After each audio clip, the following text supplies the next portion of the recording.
પાટણ અને રાજકોટ કલેક્ટર કચેરીને બોમ્બથી ઉડાવી દેવાની ધમકી, કર્મીઓને રજા અપાય, બોમ્બ સ્ક્વોડે કરી તપાસ। પાટણ અને રાજકોટની કલેક્ટર કચેરીને બોમ્બથી ઉડાવી દેવાની ધમકી મળતા પોલીસ તંત્ર દોડતું થઈ ગયું। પોલીસના ધાડે ધાડા કલેક્ટર કચેરી ખાતે ઉતારી દેવાયા। પહેલા પાટણ જિલ્લાના કલેક્ટર કચેરીના મેલ આઈડી પર બોમ્બ બ્લાસ્ટની ધમકીવાળો ઈમેલ મળતા સમગ્ર જિલ્લામાં હડકંપ મચી ગયો।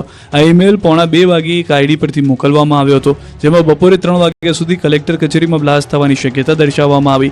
આ ગંભીર પરિસ્થિતિને ધ્યાનમાં રાખીને તાત્કાલિક પગલાં લેવામાં આવ્યા। તંત્ર એલર્ટ થઈ ગયું। કલેક્ટરે સમયસૂચકતા વાપરી તાત્કાલિક તમામ કર્મચારીઓને કચેરી ખાલી કરવાની સૂચના આપી। કર્મચારીઓમાં ભયનો માહોલ છવાઈ ગયો અને તેઓ તાત્કાલિક કચેરીની બહાર નીકળી ગયા। કલેક્ટર કચેરીમાં કામ કરતા 200 જેટલા કર્મચારીઓને રજા આપી દેવામાં આવી હતી। 3 વાગ્યા સુધી કોઈ દુર્ઘટના ન બનતા તંત્રએ રાહતનો શ્વાસ લીધો હતો। જો કે ધમકીને પગલે કલેક્ટર કચેરીમાં બોમ્બ સ્ક્વોડ દ્વારા તપાસ કરવામાં આવી, ડોગ સ્ક્વોડ દ્વારા તપાસ કરવામાં આવી।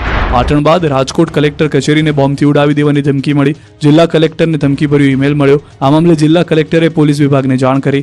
સમગ્ર મામલે રાજકોટ શહેર crime branch, SOG, dog squad, bomb squad અને સ્થાનિક પોલીસની ટીમ તપાસ અર્થે કલેક્ટર કચેરી ખાતે પહોંચી ગઈ। રાજકોટ જિલ્લા કલેક્ટર કચેરીના ઓફિશિયલ ઈમેલ એડ્રેસ પર ધમકીભર્યો ઈમેલ મળ્યો હતો।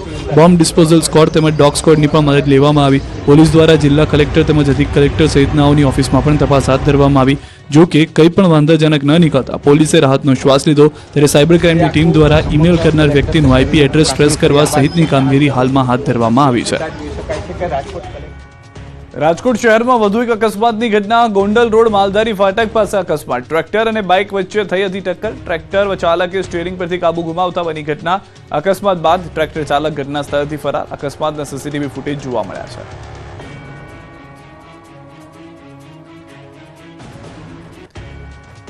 કચ્છમાં પણ ચાલશે દાદાનું બુલડોઝર।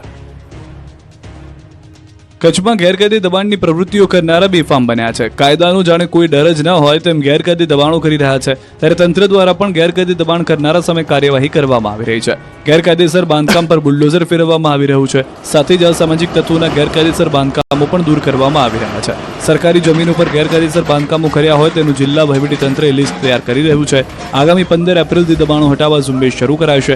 ગાંધીધામ મનપાએ 200 જેટલા ગેરકાયદે બાંધકામો દૂર કર્યા છે, ત્યારે 50 જેટલા દબાણકારોની સ્વેચ્છાએ દબાણ દૂર કરવા નોટિસ પાઠવી છે। ગામડામાં પણ જિલ્લા પંચાયતે ખાસ દબાણ શાખા શરૂ કરી છે, જેના દ્વારા જિલ્લામાં થયેલ ગેરકાયદેસર બાંધકામને જુદા તારવી લિસ્ટ તૈયાર કરવામાં આવી રહ્યું છે। જિલ્લા કલેક્ટર આનંદ પટેલ